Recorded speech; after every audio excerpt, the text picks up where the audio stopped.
Notre papa bien-aimé, notre roi, Sa Majesté le Sultan Ibrahim Bombodjoya, entame ce jour sa longue marche vers sa dernière demeure.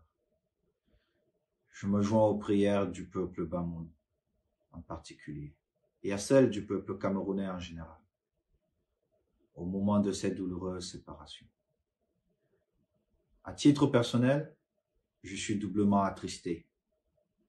D'abord, je déplore la perte d'une personnalité qui était devenue une figure paternelle pour moi.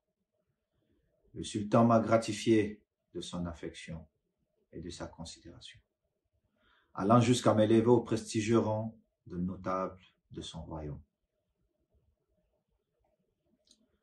Ensuite, mon affliction est d'autant plus profonde qu'il m'est impossible de venir marcher aux côtés de la communauté Bamoun en cette douloureuse circonstance, communauté à laquelle j'appartiens désormais par la volonté du roi.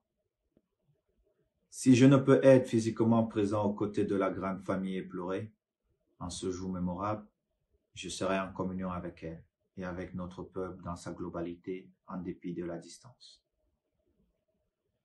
Avec la disparition du sultan Bombodjoya, le Cameroun perd une personnalité importante de notre histoire sportive et grand bâtisseur de notre nation.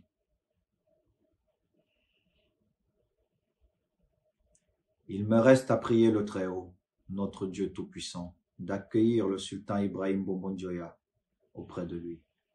Je formule le vœu qu'il donne au peuple Bamoun éploré la force de se montrer digne de son histoire prestigieuse, à sa famille biologique, la clairvoyance de poursuivre l'œuvre de la dynastie multiséculaire de Ndjare Yem.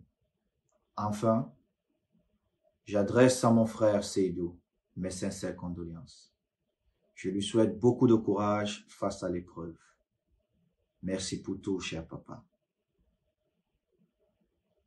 Sa Majesté Ibrahim Bombodjoya, que la terre de nos ancêtres soit légère. Bon voyage, papa.